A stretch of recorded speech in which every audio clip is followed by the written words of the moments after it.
जैन साथियों, आज हम लोग यूपी टेट 2026 के लिए एसएसटी का प्रैक्टिस सेट कर रहे हैं, जिसमें प्रैक्टिस सेट नंबर 5वां है।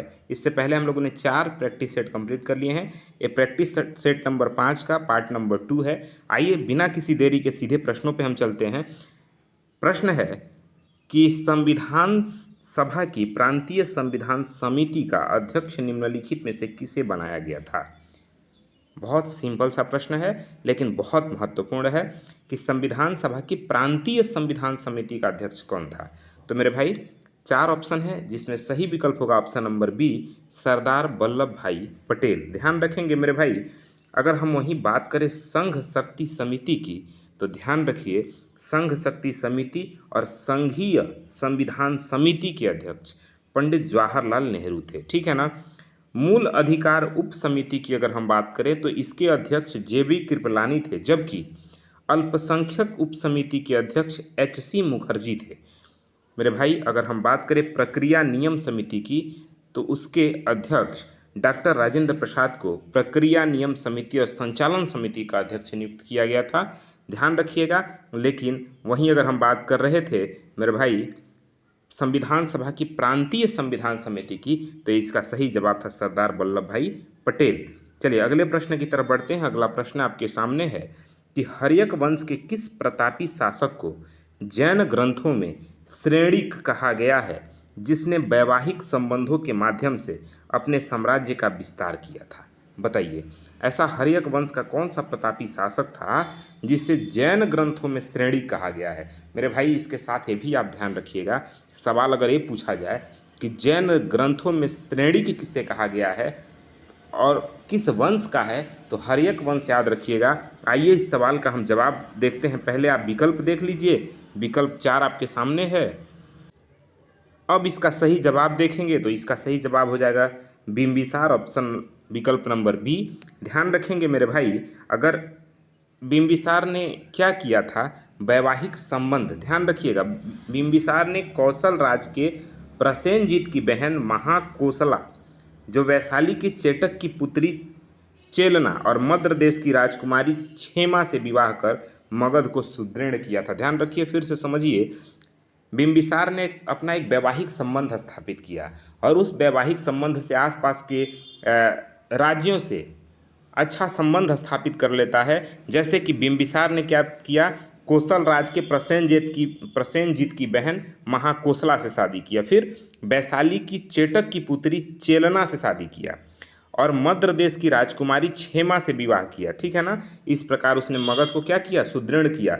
वहीं कुणिक उपाधि की अगर हम बात करें तो बिंबिसार के पुत्र अजातशत्रु को इतिहास में कुणिक के नाम से जाना जाता है, जिसने अपने पिता की हत्या कर गद्दी प्राप्त की थी, ठीक है ना।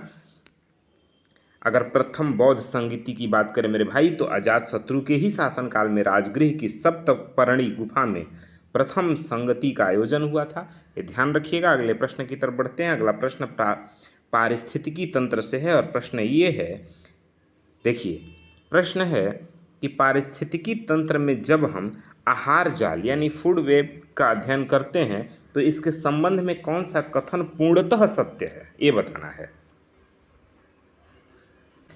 देखिए 4 विकल्प आपके सामने है, पढ़िए और सही विकल्प का चयन करके बताइए कि कौन सा विकल्प ठीक होगा। आई होप कि आपने पढ़ लिया होगा और सही विकल्प का चयन करके कमेंट कर दिए होंगे। लेकिन देखिए मेरे भाई, सही विकल्प ऑप्शन नंबर बी हो जाता है, यानी यह अनेक आहार श्रृंखलाओं का एक जटिल और अंतर संबंधित नेटवर्क होता है। ध्यान रखेंगे।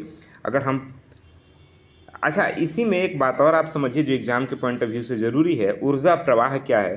तो ध्यान रखिए कि आहार जाल कितना भी जटिल हो, उसमें भी ऊर्जा प्रवाह हमेशा एक दिशीय ही होता है। अगर पारिस्थितिकी स्थिरता की बात करें तो आहार जाल जितना बड़ा और जटिल होगा, वह पारिस्थितिकी तंत्र उतना ही अधिक स्थिर और संतुलित होगा, ठीक है। अगले प्रश्न की तरफ बढ़ें। अगला प्रश्न आपके सामने है कि पुर्तगाली गवर्नर अल्फासो डी अल्बुकर्क ने 1510 ईस्वी में बीजापुर के किस आदिल शाही सुल्तान से गोवा को छीनकर अपने अधिकार में लिया था। बताइए। पुर्तगाल का एक गवर्नर था, नाम था अल्फांसो डी अल्बुकर्क। तो अल्बुकर्क 1510 ईस्वी में बीजापुर के किस सुल्तान से गोवा को छीन करके अपने अधिकार में लिया था। अच्छा, ये भी ध्यान रखिए, वो आदिल शाही था, ठीक है ना। अब उसका नाम क्या था? क्या यूसुफ आदिल शाह था, या इब्राहिम आदिल शाह था, या अली आदिल शाह था, या मोहम्मद आदिल शाह था? तो ध्यान रखिए मेरे भाई, यूसुफ आदिल शाह हो जाएगा। विकल्प ए आपका बिल्कुल ठीक है। देखिए, अगर हम बात करें वास्तविक संस्थापक की, तो मेरे भाई पुर्तगाल के वास्तविक संस्थापक अल्बुकर्क को कहा जाता है। ध्यान रखेंगे, अल्बुकर्क को भारत में पुर्तगाली शक्ति का वास्तविक संस्थापक माना जाता है। उसने भारतीय महिलाओं से विवाह करने की नीति को बढ़ावा दिया, ठीक है ना। अच्छा, इसीलिए उसने विवाह नीति चलाई, ठीक है ना। अल्बुकर्क ने क्या किया? विवाह नीति चलाई और अपने पुर्तगाल के लोगों से भारतीय महिलाओं के साथ विवाह संबंध स्थापित कर यहाँ के रीति रिवाज पे और यहाँ के लोगों पे धीरे धीरे संबंध स्थापित करने लगा। बात करें अगर कोचीन से राजधानी परिवर्तन की, तो मेरे भाई ध्यान रखेंगे 1530 ईस्वी में पुर्तगाली गवर्नर नीनो डी कुन्हा ने सरकारी कार्यालय को कोचीन से गोवा स्थानांतरित कर गोवा को आधिकारिक राजधानी बनाया था, ठीक है ना। अगर कार्ड्स पद्धति की बात करें, तो पुर्तगालियों ने हिंद महासागर में व्यापार को नियंत्रित करने के लिए कार्ड्स आर्मेडा काफिला व्यवस्था लागू की थी, जो एक प्रकार की समुद्री व्यापार लाइसेंस था, ठीक है। आगे बढ़ते हैं। ये आपको लग रहा होगा कि कठिन प्रश्न है, लेकिन मेरे भाई अब आजकल के एग्जाम में आसान प्रश्न नहीं पूछे जाते हैं कि सूर्य से सबसे नज़दीक ग्रह कौन है, पृथ्वी से सबसे नज़दीक ग्रह कौन है। इस तरह के प्रश्न शायद पूछे जाएं, ठीक है ना। ये बहुत कम अब हो गए हैं। प्रश्न घुमा के पूछे जाते हैं। प्रश्न ऐसे पूछे जाते हैं कि खगोलीय पिंडों के संदर्भ में मंदाकिनी का विशाल समूह क्या कहलाता है, और हमारी आकाशगंगा को किस विशिष्ट आकृति के रूप में जाना जाता है? बताइए। प्रश्न बहुत बड़ा है लेकिन आंसर बहुत छोटा है। देखिए मेरे भाई, इसका सही विकल्प ऑप्शन नंबर बी हो जाएगा। इन्हें हम ब्रह्मांड कहते हैं और इसका आकार सर्पिलाकार है, ठीक है ना। ये ध्यान रखेंगे। अगले देखिए, अगर हम आगे बढ़ें अगले प्रश्न की तरफ, तो प्रश्न है कि पृथ्वी के वायुमंडल की सबसे निचली परत कौन सी है जिसमें मौसम की सभी महत्वपूर्ण घटनाएं जैसे बादल बनना, वर्षा, आंधी, तूफान, ये सब घटित होते हैं। मेरे भाई, कुछ प्रश्न बार बार आपके हर प्रैक्टिस में रिपीट हो रहे हैं। इसका मतलब ये हुआ कि ये प्रश्न गलती से नहीं आ गए हैं। इस प्रश्न को जानबूझ के डाला गया है क्योंकि ये प्रश्न बहुत महत्वपूर्ण है। तो इसलिए इनको बार बार रखा गया है ताकि हर बार जब आपके सामने इस तरह के प्रश्न आए तो आप इनको भूलें नहीं। मेरे भाई, इसका सही विकल्प हो जाएगा क्षोभ मंडल। ध्यान रखेंगे, कौन सा मंडल? क्षोभ मंडल। विकल्प बी सही हो जाएगा। अगर हम ऊंचाई और घनत्व की बात करें मेरे भाई, तो वायुमंडल के कुल द्रव्यमान का लगभग 75% से 80% भाग इसी परत में पाया जाता है। ध्रुवों पर इसकी ऊंचाई लगभग 8 किलोमीटर और भूमध्य रेखा पर 18 किलोमीटर, यानी न्यूनतम इसकी दूरी ध्रुव पे है जो 8 किलोमीटर है, और अधिकतम दूरी इसके भूमध्य रेखा पे है जो 18 किलोमीटर है। बात क्लियर हो रहा है ना। और मौसम से संबंधित जितनी भी घटनाएं होती हैं मेरे भाई, ये सभी इसी में होती हैं, यानी क्षोभ मंडल में। मेरे भाई, अगर हम बात करें तो क्षोभ मंडल में ऊंचाई के साथ ना तापमान में कमी आने लगती है, यानी 165 मीटर जब हम ऊंचाई पे चलते हैं तो 1 डिग्री सेल्सियस तापमान में कमी होती है, ह्रास होता है, घटता है। ध्यान रखेंगे। वहीं अगर हम बात करें क्षोभ मंडल के बाद होता है समताप मंडल। इसी समताप मंडल में मेरे भाई ओजोन परत पाया जाता है। ध्यान रखेंगे, 15 से लेकर के 35 किलोमीटर ऊंचाई में इसी बीच में आपका ओजोन परत, ओजोन लेयर है, जो कि समताप समताप मंडल में है। मेरे भाई, समताप मंडल ध्यान रखेंगे, यह विमान उड़ाने के लिए बहुत उपयुक्त मंडल होता है, बहुत अच्छा होता है, क्योंकि यहाँ का वातावरण शांत होता है, हवाएं शांत होती है। इसमें एक विपरीतता का नियम चलता है मेरे भाई, यानी हाइट बढ़ने पे तापमान घटता था क्षोभ मंडल में, लेकिन समताप मंडल में हाइट के बढ़ने से तापमान बढ़ता है, ठीक है ना। क्षोभ मंडल में आपने पढ़ा कि जैसे जैसे आप ऊंचाई पे जाएंगे तापमान घटेगा, लेकिन समताप मंडल में जैसे जैसे आप ऊंचाई पे जाएंगे तापमान बढ़ेगा। बात क्लियर हो रहा है ना। चलिए आगे बढ़ते हैं अगले प्रश्न की तरफ। तो अगला प्रश्न आपके सामने है कि मौर्य वंश के पतन के बाद मगध पर किस प्रथम ब्राह्मण राजवंश का उदय हुआ, जिसके संस्थापक ने अंतिम मौर्य सम्राट बृहद्रथ की हत्या कर गद्दी प्राप्त की थी? बताइए, प्रश्न ये है कि मौर्य वंश के पतन के बाद मगध पर किस प्रथम ब्राह्मण वंश का उदय हुआ, जिसने मौर्य वंश का जो अंतिम शासक था बृहद्रथ, उसकी हत्या करके फिर गद्दी प्राप्त किया। वो कौन सा ब्राह्मण वंश था? बताइए, कर्ण वंश, शुंग वंश, सातवाहन वंश या चेंदी वंश? तो इसका सही जवाब मेरे भाई हो जाएगा ऑप्शन नंबर बी, यानी शुंग वंश था। जो क्या किया, अच्छा ध्यान रखिए, अगर हम इसी शुंग वंश की चर्चा करें तो शुंग वंश का जो सबसे प्रतापी राजा हुआ वह पुष्यमित्र शुंग हुए, और पुष्यमित्र शुंग ने 185 ईसा पूर्व में मौर्य सेनापति पुष्यमित्र पुष्यमित्र शुंग ने अंतिम मौर्य राजा बृहद्रथ की हत्या कर शुंग वंश की नींव रखी थी। देखिए मेरे भाई, है क्या, मौर्य वंश का अंतिम शासक होता है बृहद्रथ, और बृहद्रथ का एक होता है सेनापति, उसका नाम है पुष्यमित्र शुंग। बात समझ में आ रहा है ना?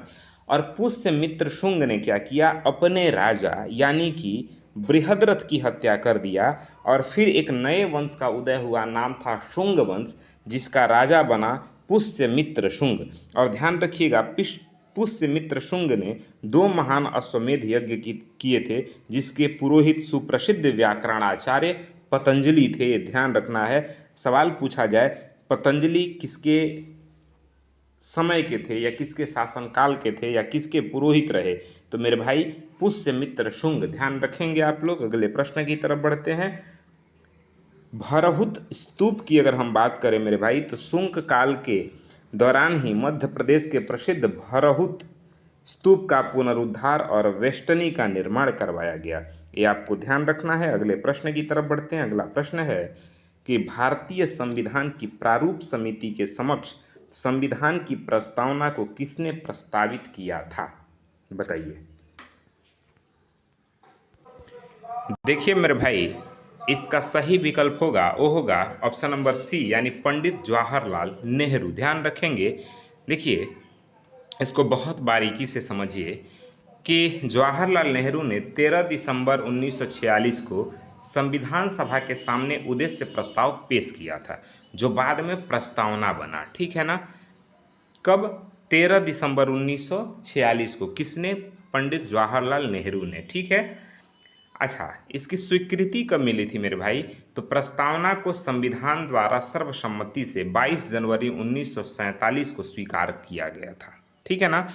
अब संवैधानिक सलाहकार की अगर हम बात करें तो संविधान का पहला कच्चा प्रारूप BN राव ने तैयार किया था, जिस पर विचार करने के लिए प्रारूप समिति बनाई गई थी। ठीक है ना? चलिए अगले प्रश्न की तरफ बढ़ते हैं। अगला प्रश्न है कि पारिस्थितिकी के अंतर्गत खाद्य श्रृंखला यानी फूड चेन में प्रकाश संश्लेषण करने वाले हरे पौधों को किस श्रेणी में रखा जाता है? वह प्राथमिक उपभोक्ता कहलाते हैं या प्राथमिक उत्पादक कहलाते हैं या द्वितीय उपभोक्ता हैं या फिर अपघटक हैं? बताइए। तो ध्यान रखिएगा, ये प्राथमिक उत्पादक होते हैं। विकल्प बी सही है मेरे भाई। देखिए, स्वपोषी, स्वपोषी शब्द आपने सुना होगा। हरे पौधे सौर ऊर्जा और क्लोरोफिल की सहायता से अपना भोजन स्वयं बनाते हैं। ठीक है ना? इसलिए उन्हें उत्पादक या स्वपोषी कहा जाता है। आप सभी जानते हैं कि पत्तियों का जो रंग हरा होता है वो क्लोरोफिल के कारण होता है। ठीक है ना? तो हरे पौधे सौर ऊर्जा और क्लोरोफिल की सहायता से ही अपना भोजन बनाते हैं। ठीक, इसलिए उन्हें क्या कहा जाता है? वो उत्पादक हैं, प्राथमिक उत्पादक हैं या स्वपोषी हैं। मेरे भाई, अगर प्राथमिक उपभोक्ता की हम बात करें तो पौधों को भोजन के रूप में ग्रहण करने वाले शाकाहारी जीव जैसे कि टिड्डा, गाय, हिरण, यह सब प्राथमिक उपभोक्ता कहलाते हैं। वहीं अगर अपघटक की बात करें तो कवक और जीवाणु मृत जीवों के कार्बनिक पदार्थों को सरल तत्वों में तोड़ते हैं, जिसे पर्यावरण चक्र चलता रहता है। ठीक है ना?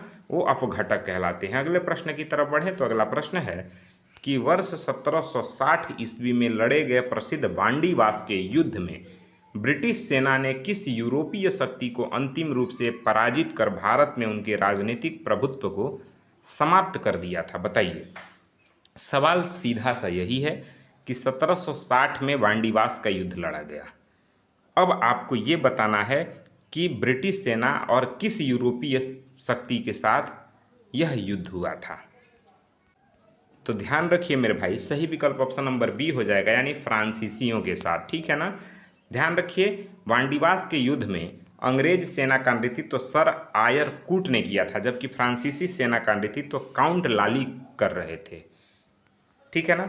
अगर वहीं हम बात करें पेरिस की संधि की, तो मेरे भाई 1763 ईस्वी में, यानी वांडीवास के युद्ध के बाद पेरिस की संधि के तहत फ्रांसीसियों को उनके क्षेत्र जैसे पांडिचेरी वापस तो मिल गया, लेकिन वे अब वहां सेना नहीं रख सकते थे। अगर बात करें कर्नाटक युद्ध की, तो यह संघर्ष अंग्रेजों और फ्रांसीसियों के बीच हुए 3 कर्नाटक युद्धों का हिस्सा था, जिसने भारत में ब्रिटिश सर्वोच्चता तय कर दी थी। ये आपको ध्यान रखना है। अगले प्रश्न की तरफ बढ़ें तो अगला प्रश्न है, संविधान सभा द्वारा गठित प्रारूप समिति का गठन किस तिथि को किया गया था, जिसने संविधान का अंतिम मसौदा तैयार किया? बताइए। ड्राफ्टिंग कमेटी के बारे में है। 4 ऑप्शन आपके सामने हैं, पढ़िए और सही ऑप्शन का जवाब दीजिए। तो सही विकल्प है मेरे भाई ऑप्शन नंबर ए, यानी 29 अगस्त 1947 को। ध्यान रखेंगे आप लोग। इसमें कुल सदस्य संख्या की अगर हम बात करें तो प्रारूप समिति के अध्यक्ष होते हैं डॉक्टर बी आर अम्बेडकर। इसमें कुल सदस्य 7 थे। अगर नाम की बात करें तो N Gopalaswami Ayyangar, Alladi Krishnaswami Ayyar, K M Munshi, Mohammad Saadulla, V L Mitra, बाद में इनके स्थान पर एन माधव राव आए, और डी पी खेतान, जिनकी मृत्यु 1948 में हो जाती है। इसके बाद टी टी रामाकृष्णाचारी आए। ठीक है ना। ये 7 सदस्य थे। प्रथम प्रारूप समिति की अगर बात करें तो संविधान सभा के संवैधानिक सलाहकार बी एन राव ने अक्टूबर 1947 में संविधान का पहला प्रारूप तैयार किया था, जिस पर विचार करने के बाद ही प्रारूप समिति ने अपना मसौदा पेश किया। ये बात आपको ध्यान रखना है। अगले प्रश्न की तरफ बढ़ें तो अगला प्रश्न है, शुंग वंश के किस 8वें शासक के शासनकाल में तक्षशिला के यवन यानी ग्रीक राजा अतिलयांगिट्स का राजदूत हेलियोडोरस विदिशा, जिसे वेसनगर कहा गया, आया था? बताइए। सिंपल सा सवाल यही है कि ग्रीक का राजा था अंतियालकिट्स, उसका एक राजदूत था हेलियोडोरस। ठीक है ना। हेलियोडोरस। ठीक है। अब आपको ये बताना है कि वह विदिशा वेसनगर को कहा गया है कि वह किस शुंग वंश के 8वें शासक के शासनकाल में आया था। मतलब शुंग वंश का वह कौन सा 8वां शासक था जिसके शासनकाल में ग्रीक का राजा अंतियालकिट्स का राजदूत हेलियोडोरस विदिशा यानी वेसनगर आया था? तो इसका सही विकल्प ऑप्शन नंबर बी हो जाएगा, यानी भागभद्र यानी भागवत के शासनकाल में। ध्यान रखेंगे। चलिए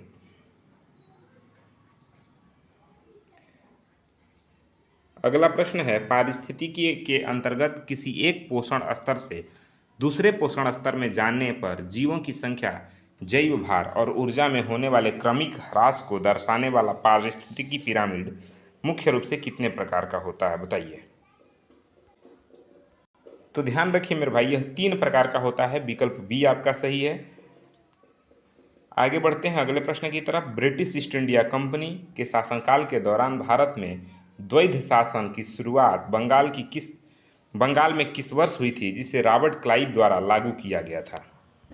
बहुत सिंपल प्रश्न है। प्रश्न ये कह रहा है कि ब्रिटिश ईस्ट इंडिया कंपनी के शासनकाल के दौरान भारत में द्वैध शासन की शुरुआत बंगाल में किस वर्ष हुई थी, जिसे किसने चालू किया था? रॉबर्ट क्लाइव द्वारा लागू किया गया था। बताइए।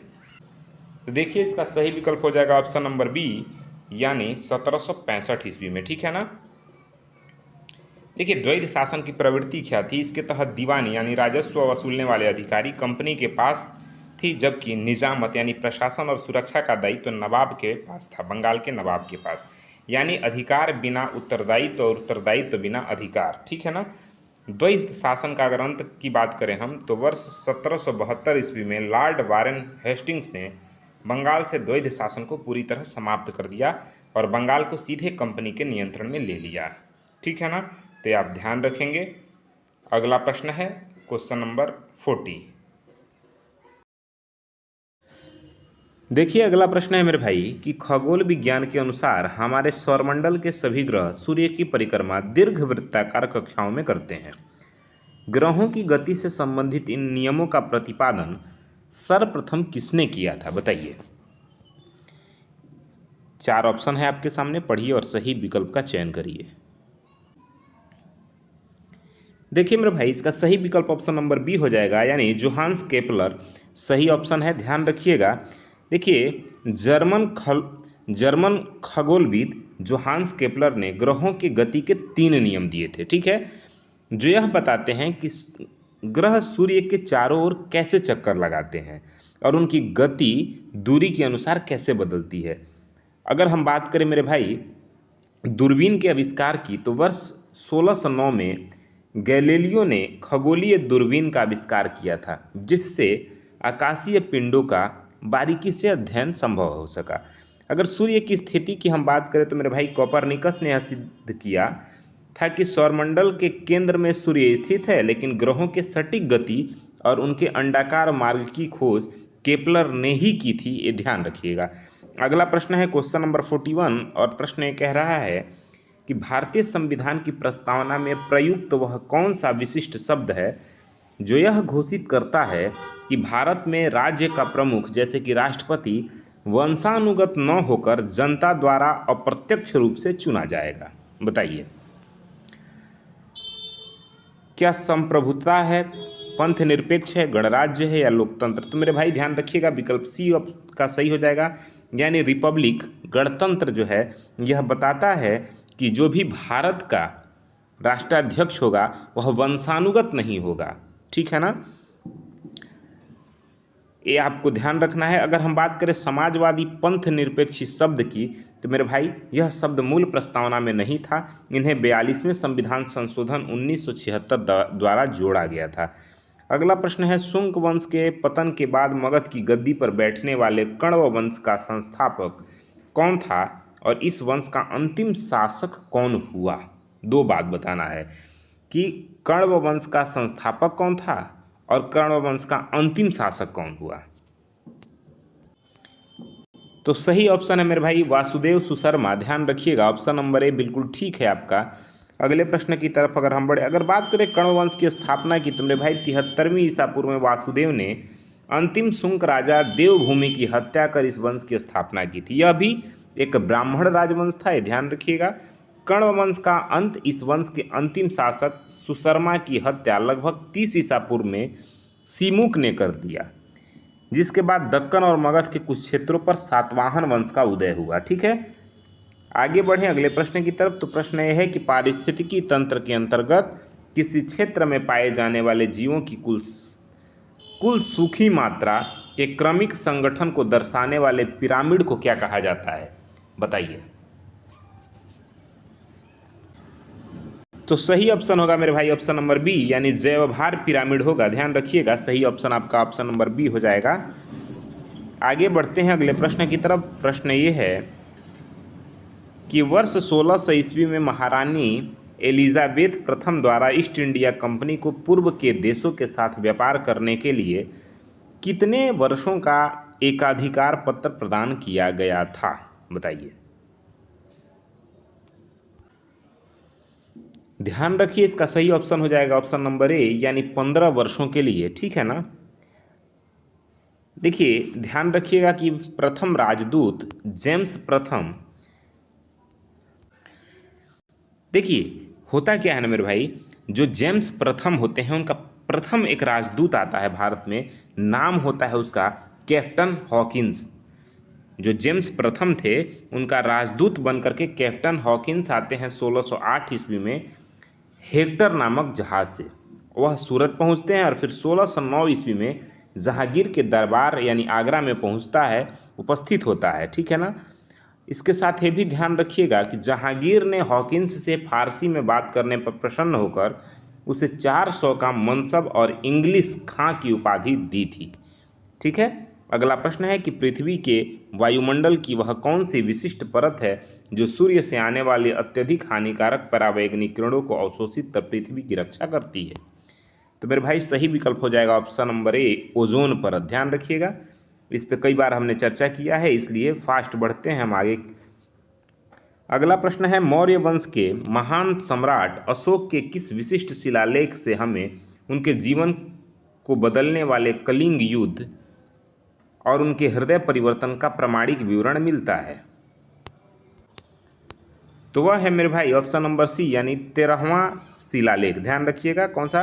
13वां शिलालेख। अगले प्रश्न की तरफ, भारतीय संविधान का वह कौन सा महत्वपूर्ण भाग है जो पूरी तरह से नागरिकता से संबंधित है और इसमें किन अनुच्छेदों को शामिल किया गया है? तो इसका सही विकल्प हो जाएगा ऑप्शन नंबर 2, यानी भाग 2 अनुच्छेद 5 से 11। ठीक है ना, ध्यान रखिएगा। देखिए, भारत की संसद ने पहली बार वर्ष 1955 में नागरिकता अधिनियम पारित किया था। ठीक है,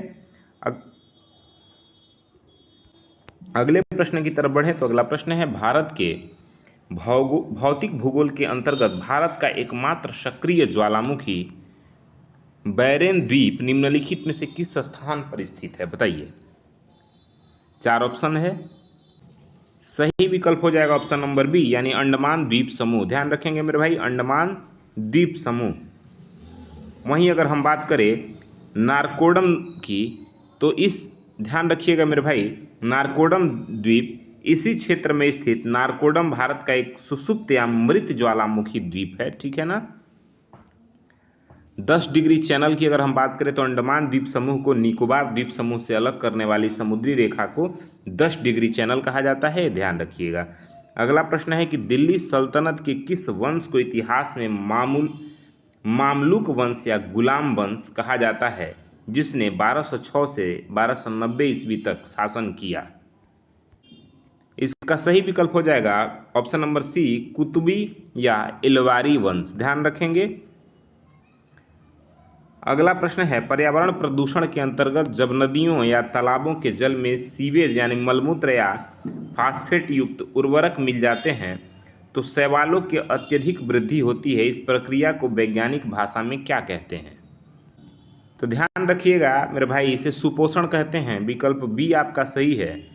ठीक है ना। अगला प्रश्न है, मौर्य प्रशासन के अंतर्गत शीर्षस्थ अधिकारियों को तीर्थ कहा जाता था, जिनकी संख्या 18 थी। इनमें राजकीय कोष का प्रधान संरक्षक क्या कहलाता था? तो ध्यान रखिए मेरे भाई, उसे सन्निधाता कहा जाता था। विकल्प बी आपका सही हो जाता है। ठीक है ना। आगे बढ़ते हैं अगले प्रश्न की तरफ। तो भारतीय संविधान का वह कौन सा विशिष्ट अनुच्छेद है जो विधि के समक्ष समानता और कानूनों के समान संरक्षण की गारंटी देता है? तो मेरे भाई ध्यान रखिए, 4 विकल्प आपके सामने है। इसमें से जो सही विकल्प होगा वह ऑप्शन नंबर बी हो जाएगा, यानी अनुच्छेद 14। ध्यान रखेंगे मेरे भाई, विधि के समक्ष समानता की अवधारणा हम ब्रिटेन से लिए हैं, जबकि कानूनों का समान संरक्षण की अवधारणा अमेरिका से ली गई है। बात करें आर्टिकल 15 की, तो यह राज्य को किसी भी नागरिक के विरुद्ध केवल धर्म, मूल, वंश, जाति, लिंग या जन्मस्थान के आधार पर भेदभाव करने से रोकता है। वहीं आर्टिकल 16 की बात करें मेरे भाई, तो यह सार्वजनिक रोजगार या लोक नियोजन के विषयों में सभी नागरिकों को अवसर की समता प्रदान करता है। ठीक है ना। अगला प्रश्न है कि भारत के मुख्य भूभाग की तटरेखा के दक्षिण पश्चिम में स्थित लक्षद्वीप की उत्पत्ति वैज्ञानिक दृष्टि से किस प्रकार हुई है? तो ध्यान रखिए, सही विकल्प है ऑप्शन नंबर बी, प्रवाल भित्ति द्वारा। ठीक है ना। आगे बढ़ते हैं। अच्छा, ध्यान रखिएगा, 9 डिग्री जो चैनल है मेरे भाई, लक्षद्वीप के मुख्य द्वीपों को मिनिकॉय द्वीप से अलग करने वाली समुद्री मार्ग को हम 9 डिग्री चैनल कहते हैं। अगला प्रश्न है, दिल्ली सल्तनत के किस सुल्तान ने अपनी प्रशासनिक और सैन्य व्यवस्था को मजबूत करने के लिए 40 गुलाम सरदारों का एक विशेष गुट तैयार किया, जिसे तुर्कान ए चिहलगानी कहा गया या चालीसा कहा गया? अब आपको बताना है इसका गठन किसने किया था। तो ध्यान रखिए, इसका सही विकल्प ऑप्शन नंबर बी हो जाएगा, शमसुद्दीन इल्तुतमिश। ठीक है ना। अगले प्रश्न की तरफ बढ़ें तो अगला प्रश्न आपके सामने है। अच्छा, कुछ महत्वपूर्ण फैक्ट है वो जान लीजिए। इल्तुतमिश को दिल्ली सल्तनत का वास्तविक संस्थापक माना जाता है। ठीक है ना, जिसने राजधानी को लाहौर से दिल्ली स्थानांतरित किया था।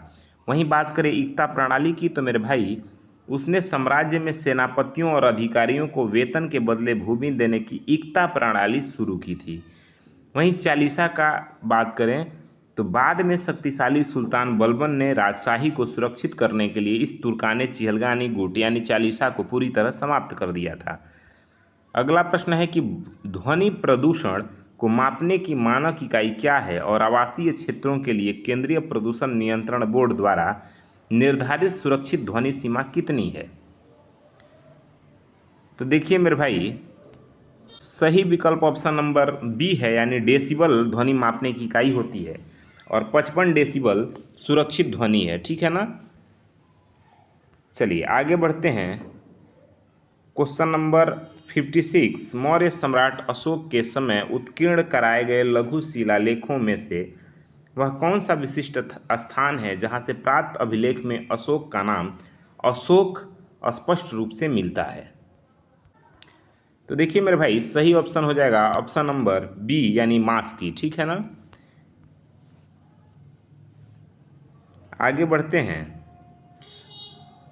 अच्छा ध्यान रखिए, मास्की कर्नाटक के अलावा गुर्जर यानी मध्य प्रदेश, नेत्तूर और उड़ेगोलम कर्नाटक के लेखों में भी सम्राट का वास्तविक नाम अशोक लिखा मिलता है। ठीक है। अगला प्रश्न है, भारतीय संविधान में निहित मूल अधिकारों के अंतर्गत अनुच्छेद 19 द्वारा भारतीय नागरिकों को कुल कितनी स्वतंत्रताएं गारंटीकृत रूप से प्रदान की गई है? तो ध्यान रखिएगा, विकल्प बी सही हो जाएगा, यानी 6 स्वतंत्रताएं प्रदान की गई है। मूल संविधान की स्थिति की अगर हम बात करें तो मूल संविधान में अनुच्छेद 19 के तहत 7 स्वतंत्रताएं थी, लेकिन 44वां संविधान संशोधन 1978 में होता है और इसमें संपत्ति के अधिकार को मूल अधिकारों की श्रेणी से हटा दिया गया। ठीक है ना। अनुच्छेद 19 को मूल अधिकारों से हटा दिया गया था।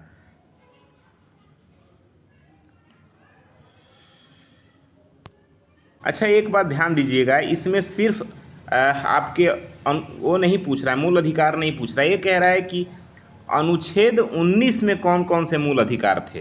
तो ध्यान रखिए, अनुच्छेद 19 में वाक्य एवं अभिव्यक्ति की स्वतंत्रता थी, शांतिपूर्ण बिना शस्त्रों के सभा करने की स्वतंत्रता थी। ये सभी महत्वपूर्ण स्वतंत्रताएं दी गई हैं। आगे अगर हम बात करें प्रेस की स्वतंत्रता, तो भारत में प्रेस या मीडिया की स्वतंत्रता अलग से वर्णित नहीं है, बल्कि यह अनुच्छेद 19A वाक्य एवं अभिव्यक्ति के अंतर्गत ही अंतर्निहित मानी जाती है। ठीक है ना।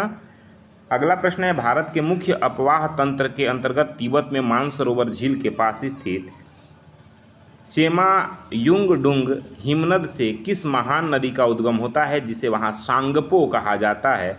तो मेरे भाई सही विकल्प हो जाएगा ऑप्शन नंबर बी, यानी ब्रह्मपुत्र नदी। ठीक है ना, जिसे वहाँ सांगपो के नाम से जाना जाता है। ब्रह्मपुत्र नदी तिब्बत से बहते हुए भारत के अरुणाचल प्रदेश में दिहांग नाम से प्रवेश करती है। जैसे ही ब्रह्मपुत्र नदी भारत में प्रवेश करती है अरुणाचल प्रदेश में, तो उसे दिहांग के नाम से जाना जाता है और असम की घाटी में आने पर उसका नाम ब्रह्मपुत्र पड़ता है। ठीक है ना। ध्यान रखिएगा, जब यह नदी बांग्लादेश में प्रवेश करती है मेरे भाई, तो इसे जमुना के नाम से जाना जाता है। यहाँ जहाँ यह गंगा नदी के साथ मिल जाती है, तो गंगा और ब्रह्मपुत्रा का संयुक्त मिलन पद्मा नदी कहलाता है, जो विश्व का सबसे बड़ा सुंदरवन डेल्टा बनाता है। ठीक है ना। असम में ब्रह्मपुत्र नदी के बीच में स्थित माजुली विश्व का सबसे बड़ा नदी द्वीप है, जिसे असम सरकार ने एक जिला भी घोषित किया हुआ है, भी ध्यान रखिएगा। अगला प्रश्न है कि दिल्ली सल्तनत के किस शासक ने सुल्तान के पद की प्रतिष्ठा बढ़ाने के लिए राजत्व का सिद्धांत दिया और दरबार में फारसी परंपरा सिजदा और पाबोस की शुरुआत की थी? तो इसका जो सही विकल्प होगा वह ऑप्शन नंबर बी हो जाएगा, यानी गयासुद्दीन बलबन। ध्यान रखिएगा, गयासुद्दीन बलबन। सिजदा का अर्थ होता है मेरे भाई घुटने पर बैठकर सुल्तान के सामने सिर झुकाना, और पाबोस का अर्थ होता है सुल्तान के पैरों को चूमना। लौह एवं रक्त की नीति बलबन ने विद्रोहियों और मंगोल आक्रमणकारियों से निपटने के लिए लौह एवं रक्त की नीति अपनाई थी। वहीं बात करें नौरोज़ त्यौहार की, तो उसने अपने दरबार में फारसी संस्कृति को बढ़ावा देने के लिए प्रसिद्ध ईरानी नए वर्ष के त्यौहार नौरोज की शुरुआत भी की थी, ये भी ध्यान रखिएगा। अगला प्रश्न है, मृदा प्रदूषण और पर्यावरण क्षरण के संदर्भ में वह कौन सी प्रक्रिया है जिसके कारण शुष्क या अर्ध शुष्क क्षेत्रों में अत्यधिक सिंचाई की वजह से मिट्टी की ऊपरी सतह पर नमक की सफेद परत जम जाती है? बताइए। तो इसका सही जवाब है ऑप्शन नंबर बी, यानी लौणीकरण। ध्यान रखेंगे। ठीक है ना। तो ये आपके वो महत्वपूर्ण फैक्ट थे और वो महत्वपूर्ण प्रश्न थे जिनके एग्जाम में पूछे जाने की संभावना है। बाकी आपको वीडियो कैसा लगा, वीडियो पसंद आया हो तो लाइक शेयर करिए, अपने दोस्तों तक इसे साझा करिए। बाकी अपना फीडबैक हमें कमेंट बॉक्स में ज़रूर दीजिए। मिलते हैं अगले क्लास में, तब तक के लिए जय हिंद।